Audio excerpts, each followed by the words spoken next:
Mais uma vez, é um prazer estar aqui com vocês nesta manhã. Muito obrigado, pastor, por este convite.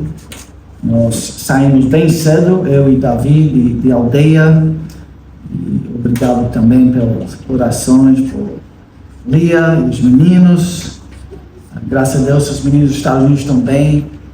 E sempre dando palavra de memória e lembrança sobre este lugar tão maravilhoso onde eles cresceram, né? Muitos de vocês conhecem, são amigos, nossa família, então somos gratos duplamente por estar aqui nesta manhã. Temos a oportunidade de pregar a palavra de Deus entre vocês e queria trazer então palavras sobre o poder de verdadeira adoração em nossas vidas. É um tema, quando eu visito uma igreja, frequentemente eu falo acerca deste assunto. Tem sido precioso para a minha vida, não que eu tenha alcançado todas essas metas, mas eu acredito que é uma mensagem que Deus traz para nossas vidas, que é muito importante para todos nós, a Igreja de Cristo, que nós capturamos esta verdade, que esta verdade de verdadeira adoração é bem entendido entre nós e que o Espírito Santo usa isso para a transformação de nossas vidas, para a glória do nome dEle. Então nós podíamos iniciar, na verdade, com vários textos, e eu vou me focalizar numa verdade que é revelada em Salmo 115. Tá? Então, talvez isso seria o texto principal, mas nós vamos mais ou menos, de uma maneira bem relâmpago, fazer uma estudo de teologia bíblica sobre este tema de adoração. E analisando a verdade que é revelada em Salmo 115, versículo 8. Então, nós vamos chegar lá. Eu quero trazer à sua memória a passagem de João, capítulo 4, onde Jesus Cristo, através do Espírito Santo, diz assim: Pai, em espírito e em verdade, porque são estes que o Pai procura para seus adoradores. Jesus está falando, né? Ele falou, mas vem a hora e já chegou, em que os verdadeiros adoradores adorarão o Pai em espírito e em verdade, porque o Pai procura para os seus adoradores. Esta é a vontade de Deus, claramente e explicitamente colocado aqui neste texto.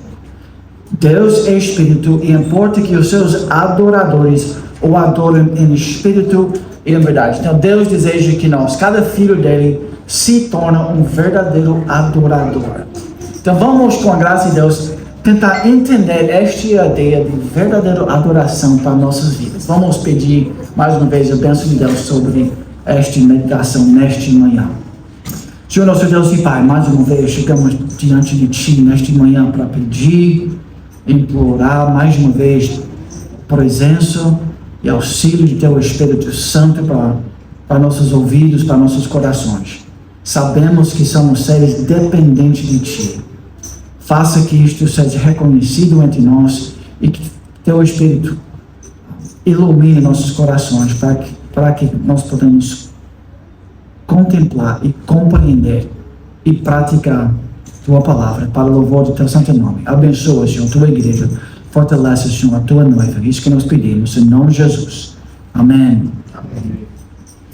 Então, nós podemos afirmar de imediato que Deus procura adoradores. Nós podemos também saber que Deus deseja que a glória dEle seja manifestada em nossas vidas. Ele procura adoradores e Ele deseja que a glória dEle seja proclamada ao redor do mundo, né?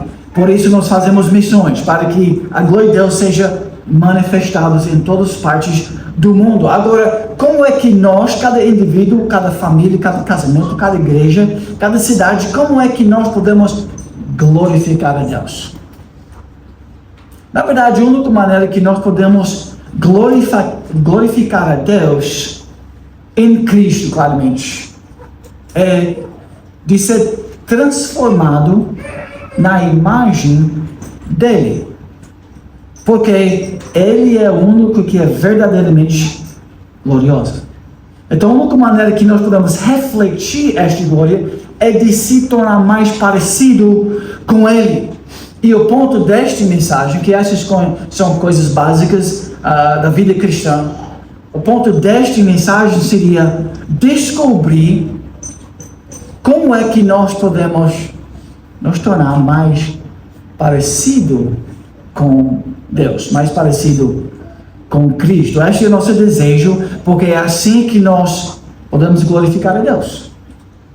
De nos tornar mais parecido com Ele. Houve dois rapazes no interior do Pernambuco, uns 130 anos atrás. Eles eram dois rapazes rebeldes e eles, na verdade, quando os missionários ali no interior do Pernambuco estavam bem recém-chegados, pessoas como Henry McCall, um jovem missionário, ele chegou ali no interior e quase não tinha nenhum evangélico, nenhum protestante naquela região por completo. Tinha um outro médico que chegou lá, chamado Dr. Butler, né? Eles falavam inglês, né? E o português deles talvez era melhor do que o meu, mas era provavelmente por aí. Mas esses dois rapazes do interiorzão, lá de Pernambuco, lá perto de Garanhuns, eles foram lá impulsionados pelos romanos lá, de perturbar a mensagem e o mensageiro. Perturba, faz que a vida dele seja difícil, e quando ele começa a pregar, tenta arruinar a reunião que ele estava querendo organizar. Com a graça de Deus, esses dois homens foram para atrapalhar a reunião, mas o Espírito Santo agiu no coração deles e eles começaram a conhecer a Deus. Eles foram salvos pela misericórdia e graça de Deus. Agora, esses dois meninos, antes de ser convertidos, eles eram meninos perturbadores, eles eram encrenqueiros e assim, né? Aqueles jovens, né? Da festa, da balada, etc, daquela época. Um era fumante, tinha vários vícios, e assim era a vida destes dois homens. Agora, quando eles ouviram a mensagem do Evangelho, o caráter desses jovens mudaram. E a história desses jovens mudaram. E os casamentos, e as famílias, e os filhos também, tudo foi mudado a partir desta mudança. E é uma mudança de foco, né? É uma mudança de adoração. No fim da análise, esta é uma mudança que Deus efetua em nossas vidas. Então, por favor, vamos relembrar o poder rapidamente, o poder transformador de adoração na vida do seu povo. Porque se nós precisamos ser transformados para se tornar mais parecido com Deus, nós precisamos saber como isso funciona. E para simplificar, nós vamos enxergar que a Bíblia vai mostrar para nós que é através de verdadeira adoração que nossas vidas são transformadas. A adoração é central para a vida humana. A adoração controla seu destino, seu casamento, sua família é, no maior parte, controlado por adoração. Seu caráter, sua personalidade, o jeito que você vai viver neste mundo é controlado por adoração, tá? Então, a adoração, nós podemos afirmar, é a influência mais importante de sua vida. Ele controla mais ou menos muitos aspectos de sua vida. E o apóstolo Paulo é muito claro sobre adoração. O mundo inteiro, todas as nações e povos e indivíduos ao longo da história do mundo, todos, sem exceção, são adoradores. E o apóstolo explica que só tem duas opções. Seus vizinhos, os políticos, todo mundo no Brasil, ou eles vão estar adorando o Deus verdadeiro, Criador dos céus e a terra, o Deus triuno, A única outra opção seria que eles vão estar adorando, eles estão adorando algum aspecto da criação de Deus, algum aspecto do universo criado por Deus, porque só existem estas duas realidades, explica o apóstolo Paulo em Romanos capítulo 1. Só existe Criador, Criatura. Então o alvo de nossa adoração só tem dois lugares, no fim da análise: Deus ou algum aspecto da criação. Agora, isso é uma boa notícia para vocês, ou pode ser uma má notícia. A boa notícia disto é que isso vai clarear nossa visão. Isto é uma boa notícia se você adora o verdadeiro Deus, Criador dos céus e a terra, Pai, Filho e Espírito Santo. Porque se você adora este Deus, a Bíblia explica que a adoração, ele molda a sua vida. Você vai se tornar, diz Salmo 115, versículo 8. Você vai se tornar parecido com aquilo que você adora. O poder transformador de verdadeira adoração. Se você adora Deus, você vai se tornar mais justo, mais cheio de graça, bondade, fidelidade. Isto vai abençoar seu casamento, sua família, seu caráter. Se você adorar coisas quebradas, os aspectos dessa criação que foi arruinado na queda, se você adora aquilo em primeiro lugar, a má notícia é que sua personalidade também vai quebrar, seu caráter, sua família. Então, basicamente, todas as culturas, todos os povos, raças e nações, famílias, eles são determinados por adoração. Por isso é um tema tão central e tão importante para nós, que nós capturamos essa verdade, que nós colocamos isso bem perto de nós, e ao longo da vida, isso vai nos, assim, guiando e iluminando. O que eu preciso fazer para corrigir minha vida? O que minha família precisa? O que essa igreja precisa fazer? O que define a história dessa igreja? Resumindo em um ponto só: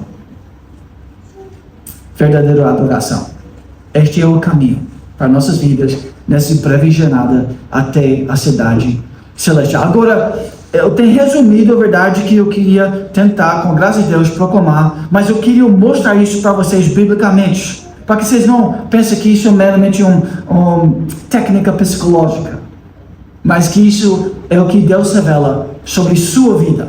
Não é só a opinião do pastor, mas isso que a Bíblia revela. Então, eu gostaria que vocês enxerguem isso bem claramente na palavra do seu Criador.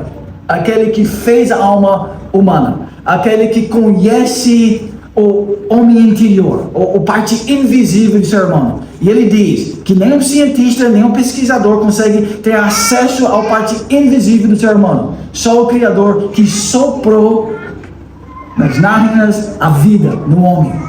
É ele quem conhece esse aspecto. Ele diz, funciona assim. Vamos lá. Lembra que no primeiro momento ali no jardim, Deus está criando o homem em Gênesis capítulo 1, versículos 26 a 28, onde é dito claramente: façamos o homem a nossa imagem e semelhança. Então Deus fez o homem com este meta, com este desejo no ser de Deus. Os homens vão ser os meus filhos, eles vão parecer comigo, feito na minha imagem e semelhança. Agora, que ideia brilhante e maravilhoso e claro. Deus fez um homem com esse potencial, com esse, na verdade não é potencial, o homem é isto, ele é um portador de imagem. Inescapavelmente, todos os seres humanos criados neste mundo, eles são portadores de uma imagem. Adão, eles foram criados para ter filhos que também iria crescer na imagem de Deus. Quer dizer, isso é a vontade de Deus para nossas vidas, que nós tornamos parecidos com eles. Na verdade, no início, nós nascemos parecidos com ele. Adão e Eva eles eram completos. Eles foram criados em perfeição, porque um Deus perfeito criou eles na imagem dele. Eles tinham tudo o que eles precisavam. Eles tinham que ser vice-regentes de Deus aqui no mundo. Lembra o versículo ali? Que eles tinham que ter domínio sobre todas as coisas. Quem é que tem domínio? Pequenos reis. Eles têm que ter domínio sobre aquela região onde Deus colocou eles. E Adão e Eva juntos, essa família, primeira família que Deus ajuntou, ele falou: olha, ter filhos e dominar todas as coisas para o louvor do meu santo nome. Isso é implícita no texto. Então, e Deus falou assim: ser parecido comigo, ser feito na imagem e semelhança de Deus é muito bom. Então, jovens, não precisa ir para a universidade e faz uma análise por 4 anos para descobrir a vida boa. Pesquisar com os grandes pensadores do mundo, né, o que eles dizem sobre a vida boa. Deus já definiu isso para todos nós. A vida realmente bom é de ser transformado na imagem e semelhança de Deus. Então isso tem que ser nosso objetivo como seres humanos, salvo agora em Jesus Cristo. Nós estamos falando agora lá do primeiro capítulo, segundo capítulo do livro, o início da história. Mas no final da história, esse desejo não muda. Lembra Romanos 8, aonde é dito qual é a meta para os cristãos, para os filhos de Deus, tantos mil anos depois da criação, depois da queda. O apóstolo Paulo diz: porquanto aos que de antemão conheceu, também os predestinou. Qual foi a razão da sua predestinação? Para serem conformes à imagem de seu filho. Então, inescapavelmente, desde a criação e até depois da queda, agora nós estamos na época da redenção. A meta é o mesmo: se torna mais parecido com meu filho, a perfeita imagem de Deus. Adão foi criado na imagem de Deus, Cristo claramente na imagem de Deus, sendo Deus encarnado. E ele diz: filhos, se torna mais parecido com esse homem. Perfeito. Então eu quero te perguntar: esse é o ideal para você? Seu sonho na vida é isso? Sua visão que guia, assim, todos os aspectos. A coisa mais central, em termos de desejo, é de se tornar mais parecido com Cristo. Que sua família seja moldada pelos princípios da palavra de Deus. Deus define isso como muito bom. Isso é um objetivo nobre. Isso é um objetivo perfeito para guiar sua visão. O único desejo absoluto e perfeito para a sua vida. E ser transformado num homem, numa mulher, num casamento, numa família, numa igreja, numa cidade, onde nós refletimos a santa imagem de Deus. Que nossas luzes, pequena luz, que isso é a luz que nossas vidas proclamam, apontando para o grande luz, que é Deus, o Criador dos céus e a terra, e o Filho misericordioso dele. Agora, essa é a nossa responsabilidade. Nós devemos se tornar mais parecido com Cristo. Esta é a nossa grande batalha, porque nós não ainda somos aperfeiçoados. Nós já fomos regenerados em Cristo. Se você conhece Cristo, esta é a sua realidade. Em Cristo você é perfeito, diz o apóstolo Paulo, mas ainda não está totalmente conquistado todos os aspectos do nosso coração. Mas essa tem que ser nossa busca diária. Nossa busca diária. Então vamos ver esta teologia um pouco mais uma vez, bem rapidamente em toda a Bíblia. Gênesis 1, nós já vimos a perfeita criação de Deus. Gênesis 3, o serpente chega ali para fazer o que é com o ser humano. Porque é importante entender como Deus criou os seres humanos, mas também é importante entender o que aconteceu na queda. Porque aí você vai entender sua vida, a vida, né, da história do mundo, seus amigos, seus filhos. Você vai começar a entender o que aconteceu com o seu casamento. E por que nós temos tantas lutas? Gênesis 3, 1 a 6. O serpente diz a Eva, mais sagaz que todos os animais selváticos que o Senhor Deus tinha feito, disse à mulher. É assim que Deus disse, não comereis de toda árvore do jardim? Aí versículo 6. Vendo a mulher que a árvore era boa para se comer,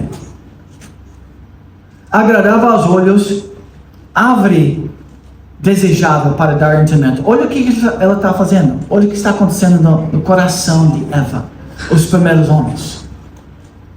Ela está vendo. Ela está observando a vida.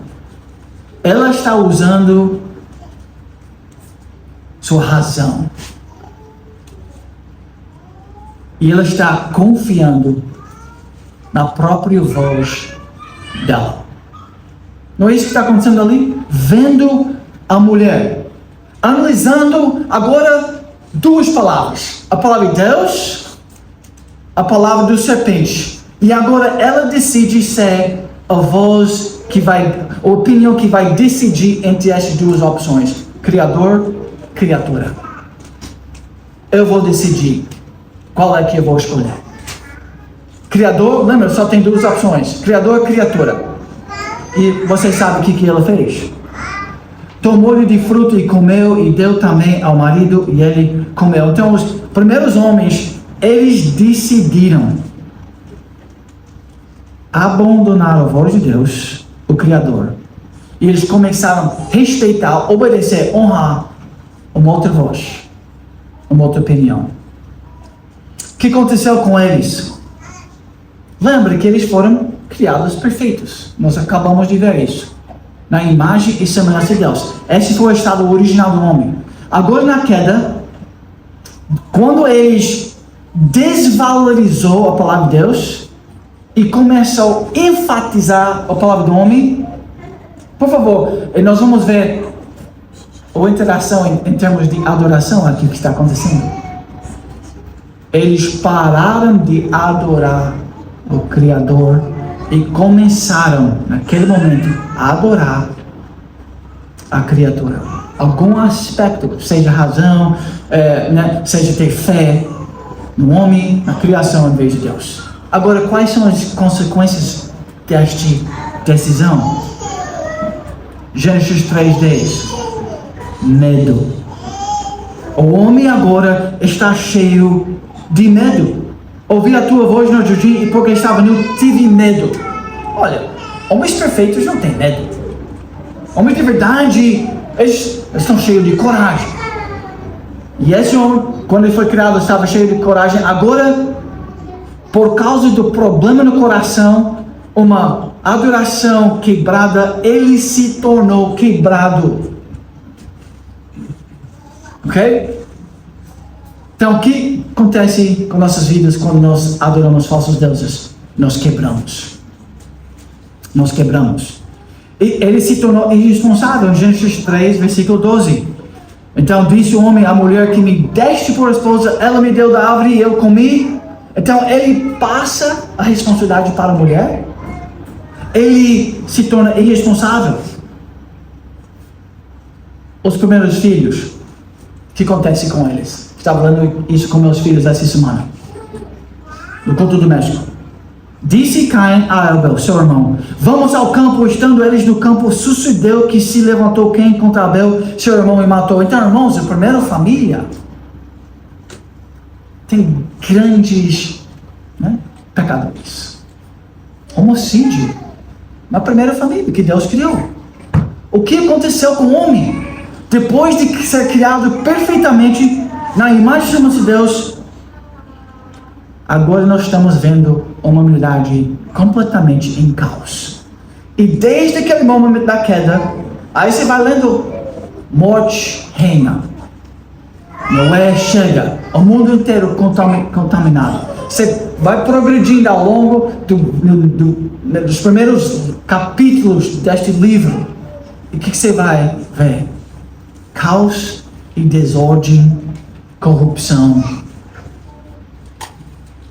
né? Ao longo da jornada. Agora aqui, o que é que aconteceu? Mais uma vez. Voltando para aquele primeiro texto de Gênesis 3. A adoração foi quebrada ali. Então, por isso é tão importante que a gente entender esta ideia de adoração. Esta guerra espiritual que está em cada filho, em cada pessoa, cada alma. Esta guerra espiritual que vai guiar e definir sua vida.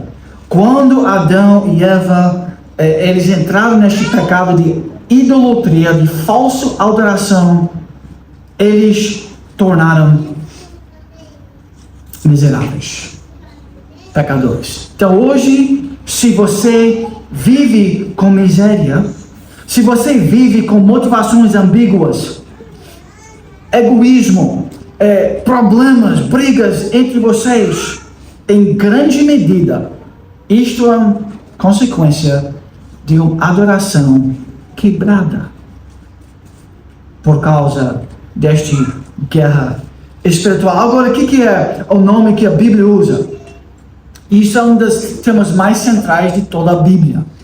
Na verdade, um estudioso, ele fez um cálculo de todos os temas da Bíblia e este é o tema central do Velho Testamento, sem dúvida. O tema central é idolatria. O problema do ser humano, o pano de fundo para o Evangelho é idolatria. Este é, por definição, nosso problema. O problema do ser humano. Eles trocaram a glória de Deus, Romanos 1, por algum aspecto da criação. Nós já temos visto isso. E o que aconteceu? Quais são as consequências com essa adoração quebrada? Nossas vidas se tornam quebradas. Todo desejo, né, se torna misturado. Ódio começa em nossos corações. Guerras, contendas, corrupção. Quer entender problemas no governo? Corrupção, vício. Nós estamos enfrentando agora neste país aborto. Que caos é este, meu irmão? Nós vamos proteger os tartarugas e os embriões dos tartarugas. Não pode nem chegar perto. Mas nós vamos começar por milhões de bebês na barriga da mãe. Ódio, guerras, homicídios, fofoca, vazio, problemas psicológicos, etc, etc. Nós tornamos rebeldes e vergonhosos em nossa humanidade quando nós abandonamos o Criador, diz a palavra de Deus. Então, este é o problema central do ser humano. Nós somos idólatras. É importante você entender esta palavra. O que significa idolatria? Idolatria é quando nós reverenciamos qualquer coisa que não seja Deus. Idolatria é quando nós confiamos em algo à parte do Criador. Pode ser dinheiro, pode ser prazer. Esses são alguns dos grandes, onde homens depositam sua fé, né? Ao longo da história bíblica também. Em poder, talvez sistemas, né? Nós vamos confiar nos sistemas humanos para resolver nossos problemas. Isso seria uma forma de idolatria. Todas essas coisas arruinam nossas vidas. Agora vamos ver rapidamente também como este adoração molda sua vida por bem, adorando Deus, ou por mal, se tornando idólatras. Essa é a nossa grande guerra. A guerra da criação dos filhos é isto. A guerra de erguer uma igreja local é de fazer missões. O que nós queremos procurar? Iniciando nosso próprio coração. Verdadeira adoração, diz o texto bíblico. Isso que Deus procura. Um bom exemplo disso, e mais uma vez isso podia ser exposto em vários textos. Eu só quero trazer a sua memória Êxodo capítulo 32. Em Êxodos, Moisés está ali como representante do povo de Deus. Lembra quando ele sobe ali no monte e ele está em comunhão com Deus? Ele está respeitando Deus, a palavra de Deus. Ele está desejando estar em comunhão com Deus. E o que acontece com a vida de Moisés? O rosto dele mudou. Este é o ponto que a Bíblia está trazendo para nós. Você vai ser mudado. Sua vida vai ser modificada de acordo com a adoração do seu coração. Moisés estava perto de Deus em Êxodos 33, 18, toda aquela história. E quando ele desce do monte, as pessoas nem conseguiam ver ele. Por causa do reflexo, né, da santidade de Deus na vida dele. Agora, em Êxodo 32, o que acontece com o povo? Eu quero ler só alguns versículos. Ele está lá com Deus e a idolatria do povo de Deus está sendo erguido ali. O esquema. Olha, vamos fazer deuses para nós mesmos, né? Então, isso que está acontecendo, eles pediram a Arão. E eles criaram estes bezerros. Trabalhou o ouro com buril e fez dele um bezerro fundido. Então disseram, são estes os teus deuses que te tiraram da terra do Egito. Estes são teus deuses.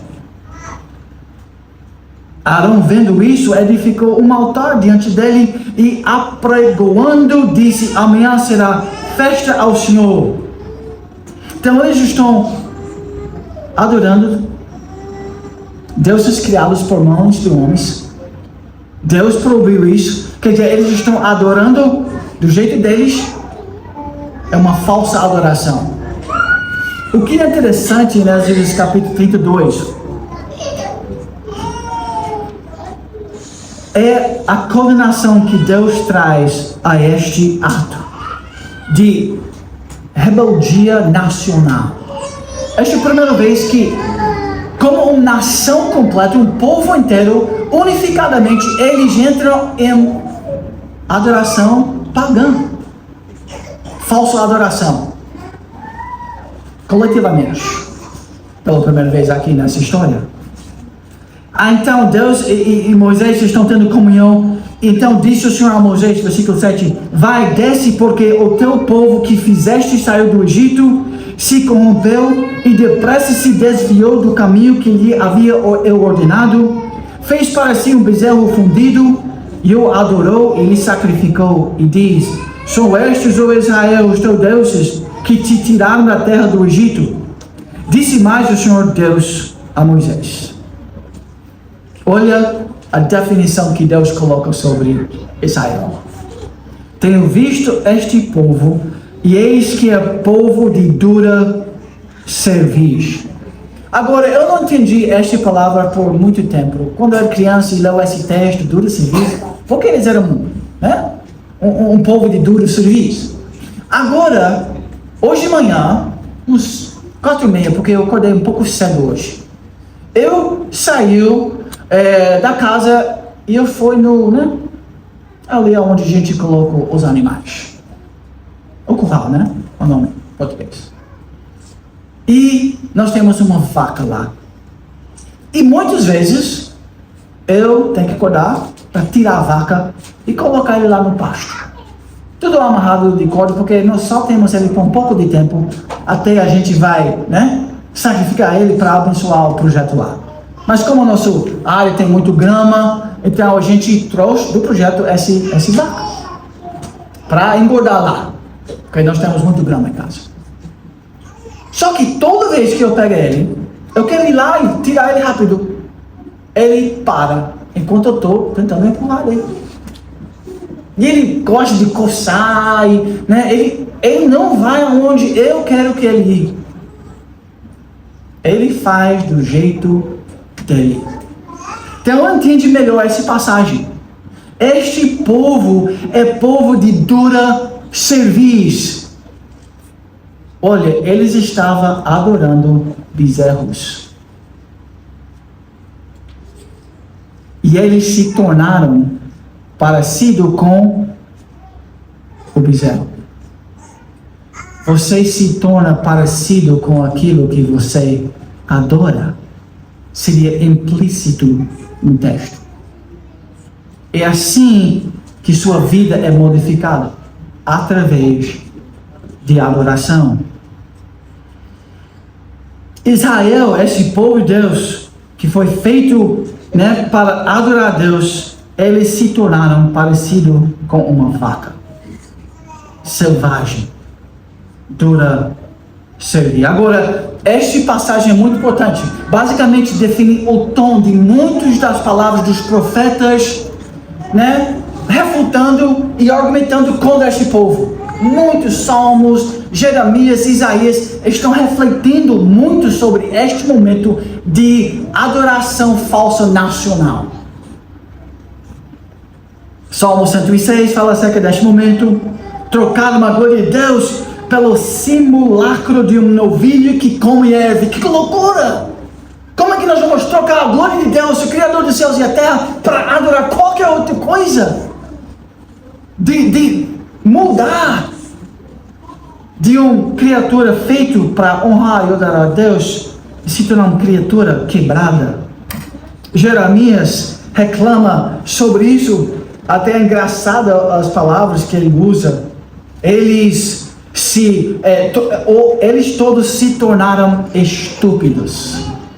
É a palavra que Jeremias usa. E loucos. Mais uma coisa que o apóstolo Paulo afirma sobre a adoração. Aqueles que vão adorar a criatura vão se tornar nulos nos seus próprios raciocínios. Irmãos, o que nós temos visto na nossa sociedade? O que reina é loucura. Hoje, você vai para os líderes mundiais, os líderes intelectuais, você pergunta para eles, o que é uma mulher? Eles vão dizer, não sei. As coisas mais básicas do mundo, eles não entendem bem. Por quê? Porque quando você se torna um adorador dos ídolos, em algum aspecto deste mundo, você se torna estúpido e louco. E seu ensino é vão e morto como um pedaço de madeira. Você fabrica um ídolo de madeira e você começa a adorar esses falsos deuses. Agora, Salmo 115, nosso texto central. Não a nós, a gente canta isso, Não a nós, mas ao teu nome da glória, por amor da tua misericórdia e da tua fidelidade. As nações, o que eles dizem? Olha, eles dizem, no céu está o nosso Deus, e tudo faz como lhe agrada. É esse que o povo de Israel diz. Mas eles dizem, prata e ouro são os ídolos deles. Eles adoram coisas daqui da terra. Coisas preciosas. Que eles imaginam ser preciosas. Eles adoram aquilo. Aí eles fazem ídolos. Obras das mãos de homens. Olha, esses ídolos que eles fazem, têm boca e não falam. Tem nariz e não cheiram, suas mãos não apalpam, seus pés não andam, som nenhum lhe sai da garganta. Estes são os ídolos que vocês criam.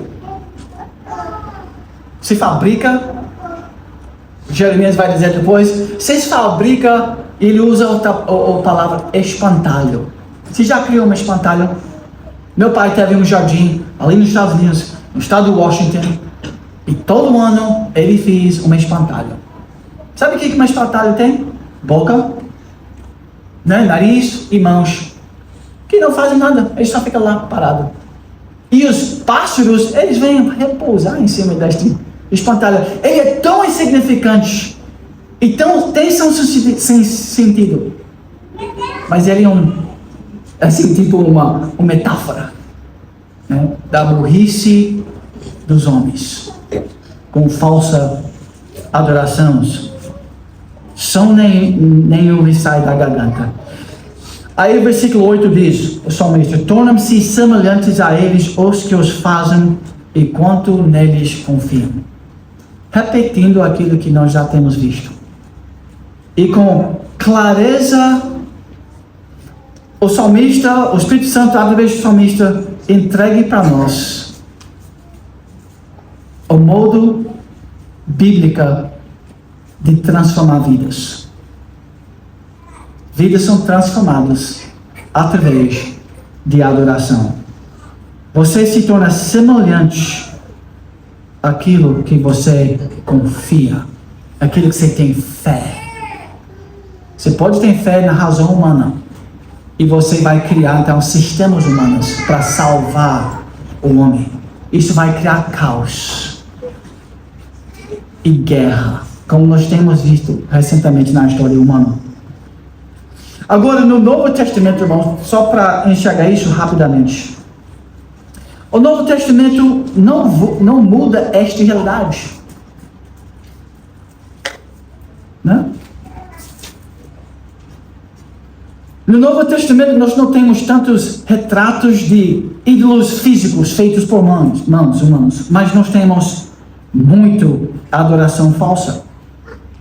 Lucas 17, então eu vou só trazer a sua memória o que o Novo Testamento fala acerca disso, só em 2 ou 3 passagens. Lucas 17 diz que nós temos uma batalha principalmente acontecendo nos nossos corações.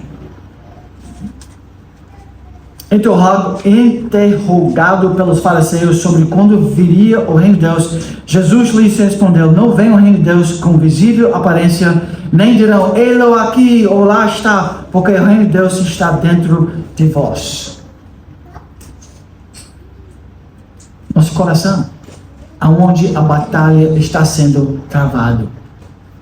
Então, idolatria e adoração verdadeira, isso, em primeiro lugar, sai do nosso coração, porque o coração é o verdadeiro pessoa. É a fonte, diz Provérbios 4:23, que controla a vida. O coração. Então, esse batalha de verdadeira adoração está sendo travado todos os dias na vida do seu filho.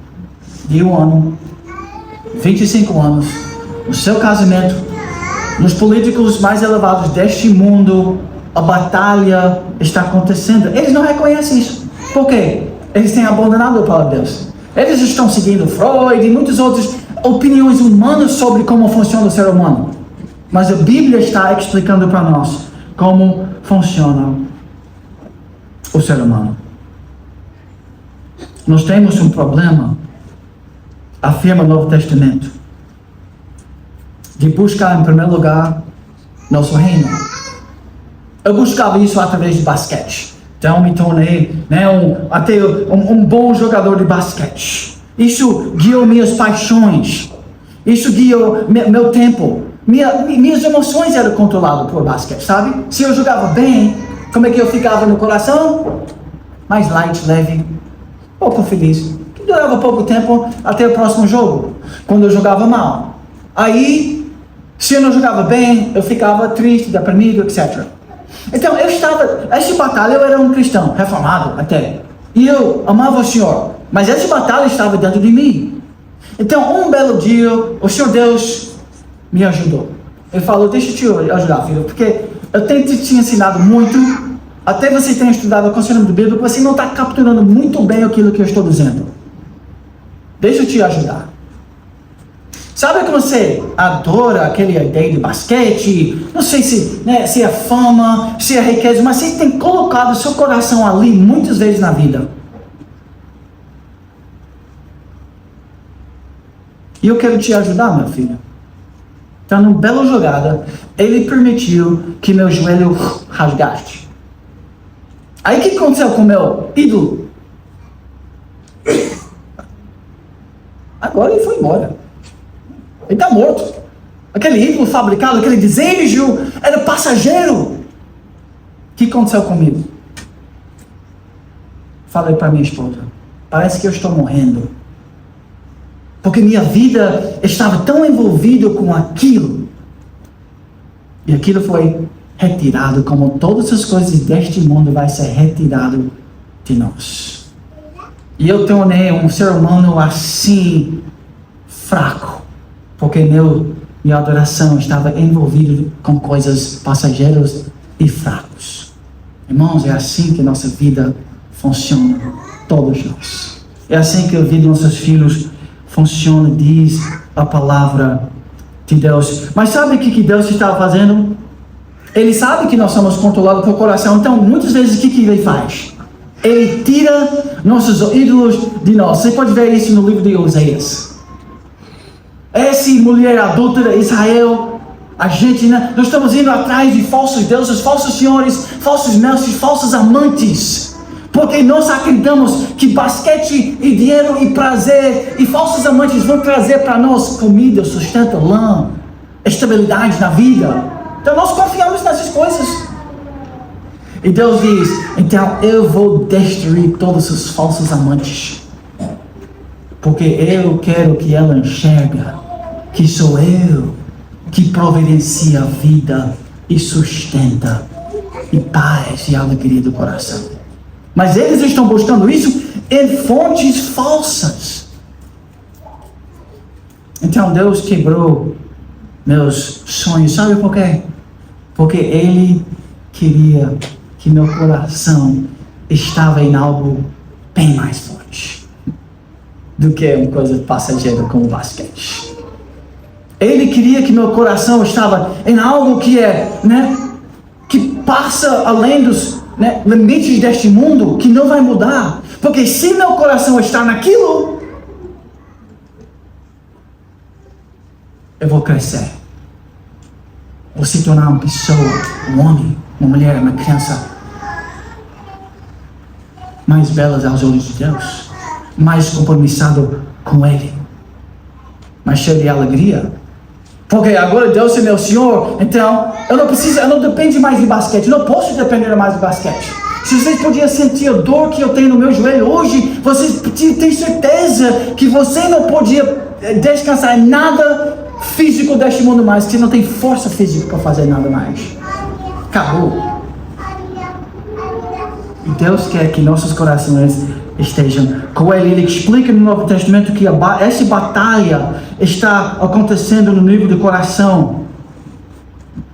Ele fala buscar em primeiro lugar o reino dos céus, e nós buscamos muitas vezes nosso pequeno reino passageiro, e nós vamos nos quebrar. Lucas diz,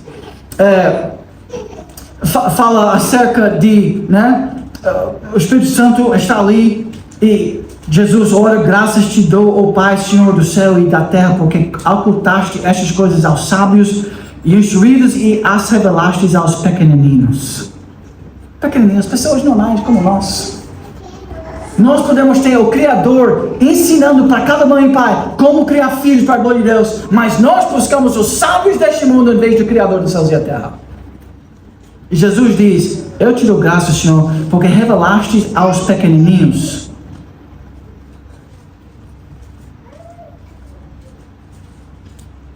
Bem-aventurados, ele continua, os olhos que veem as coisas que vós vedes.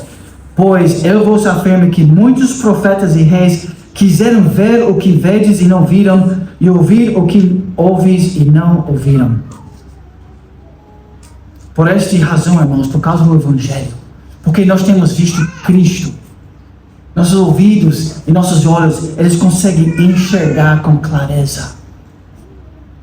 Por isso, irmãos, vocês podem ser pequenas luzes refletindo a glória de Deus. A Bíblia continua, por causa do tempo, eu vou passar muitas passagens do Novo Testamento. Não acumulais para vós outros tesouros sobre a terra, onde a traça e a ferrugem corrompem, e onde ladrões escavam e roubam. Não coloca seu coração ali. Porque se você colocar seu coração ali, sabe o que vai acontecer contigo? Você vai estar cheio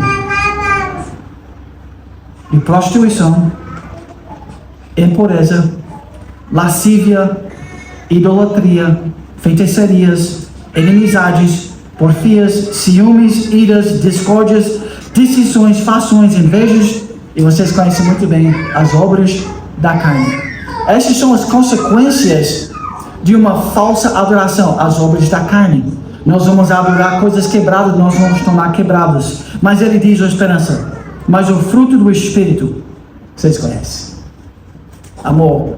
Você quer mais amor na sua vida? Alegria, paz, Estas são as coisas que todo ser humano deseja.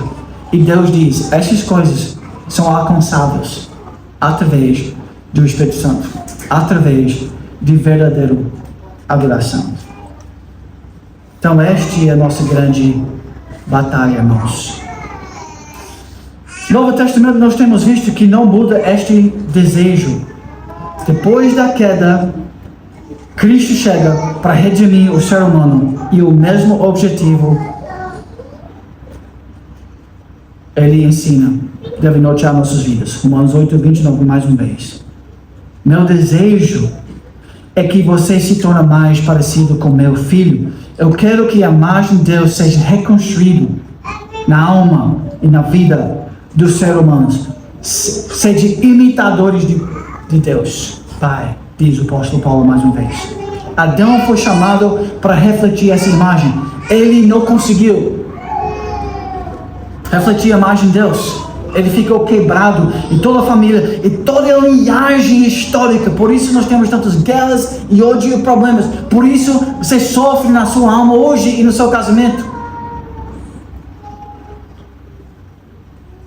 Mas Jesus chegou, o segundo Adão. Ele nunca falhou. Mateus capítulo 4. No Gênesis, o serpente chega aos primeiros homens. Mateus 4, o serpente chega ao Jesus, o segundo homem, o segundo Adão. E ele leva ali, perante os olhos do Senhor, perante o coração de Cristo, todos os desejos que se pode imaginar em termos de sucesso financeiro, felicidade deste mundo. É só me adorar, só adorar a criatura em vez do Criador. Em vez de seu pai, me adora, diz o serpente, e eu vou te passar todos os coisas boas desse universo. E o que Cristo fez? Ele permaneceu fiel. Ele conseguiu cumprir aquilo que Deus chamou a gente para fazer. Andar na minha presença e ser perfeito. Me adora, me obedece, me ama, anda comigo. Jesus, Ele conseguiu. Então, irmãos, nele, você conhece Cristo? A vida santa de Cristo se tornou seu. O Pai olha para a sua vida através de Cristo. A salvação, propiciação, como o pastor mencionou hoje de manhã na oração. Ser limpo aos olhos de Deus, porque Ele te enxerga através das obras perfeitas de Cristo e do sacrifício perfeito de Cristo. Então, esta é a sua realidade. Em Cristo, você, em sua união com Cristo, você é um verdadeiro adorador de Cristo. É isto que Pai procura. Então, nele, se refugiando nele, cada dia, coloca esta verdade em prática. Coloque isso na sua vida, indo à guerra contra a falsa adoração, contra o orgulho. Pode iniciar aí. Tem muitas coisas onde você pode iniciar esta guerra de verdadeira oração. Mas coloque em sua vida aquilo que Cristo conquistou por você. Criado na imagem e semelhança de Deus. Salvo por causa das obras e sacrifício perfeito de Cristo. Então não vive mais para você mesmo. Não vive mais para... viver mais para você é chamado egolatria. É uma adoração do eu. E esta é a nossa grande batalha, irmãos. Viver para a glória de Deus e seu casamento vai trazer frutos de alegria e paz. Cria seus filhos para adorar a Deus e parar de adorar o self, né? E eles vão trazer frutos de bênção.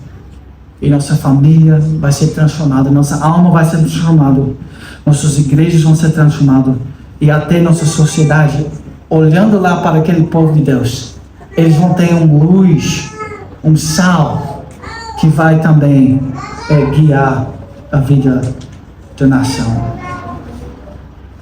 Esta é a vontade de Deus para nossas vidas. Vamos juntos tentar colocar isso na vida, dia após dia. Por quê? Sabe por quê?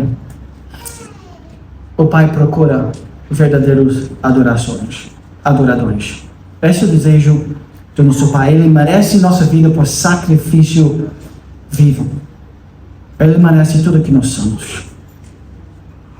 Irmãos, essa é a visão mais nobre, mais elevada que você possa ter para a sua vida. Eu quero ser transformado num verdadeiro adorador. Isso vai controlar seu destino, sua família. Ontem à noite eu estava num casamento para finalizar. E eu vi um senhor lá, deve ser perto de 80 anos. 2 irmãos, casados, eles eram missionários desde muitas décadas aqui no Brasil. O pai dele foi missionário lá no interior do Pará. Esses 2 homens, e sabe o que eles falaram para mim? Olha, eu lembro a história de Jerônimo e Antônio. Porque um governador do estado do Pará foi o filho de Jerônimo Gueiros. E os filhos de Antônio Gueiros quase todos se tornaram pastores. Está vendo o poder de verdadeira adoração? Aqueles 2 rapazes que eram rebeldes, vazios e loucos se tornaram, por causa da graça de Cristo e o poder do Evangelho, homens que Deus usou para abençoar estados e nações. Vamos viver assim, porque nosso Deus merece tudo que nós somos. Vamos viver para os alvos mais elevados. Verdadeira adoração, exclusividade do nosso coração em Deus, a glória dele, em Cristo. Amém? Vamos orar. Senhor nosso Deus, obrigado por esta tua palavra. Vendo um resumo deste tema, idolatria, esse tema tão triste que perturba nossas almas até hoje, nossas vidas e nossos casamentos e famílias. Mas, Senhor, que verdadeira adoração pode cada vez mais guiar nossa visão. Em Cristo, sendo transformado por Ele, que aquilo que Ele conquistou pode se tornar cada vez mais uma realidade. Sabemos que nós somos responsáveis também, Senhor. Então ajuda-nos a ser obedientes a Ti, colocando novas práticas e padrões e hábitos em nossas vidas, de acordo com o apóstolo Paulo, de despojar o velho homem e revestir com o novo homem por causa de Cristo. O Senhor que merece tudo. Ajuda-nos, ajuda o Teu povo, ajuda essa igreja, que nós podemos brilhar com a santidade da Tua presença em nossas vidas, com a glória de Cristo, que o Senhor merece tudo isso. Em nome de Jesus, aqui nós oramos. Amém.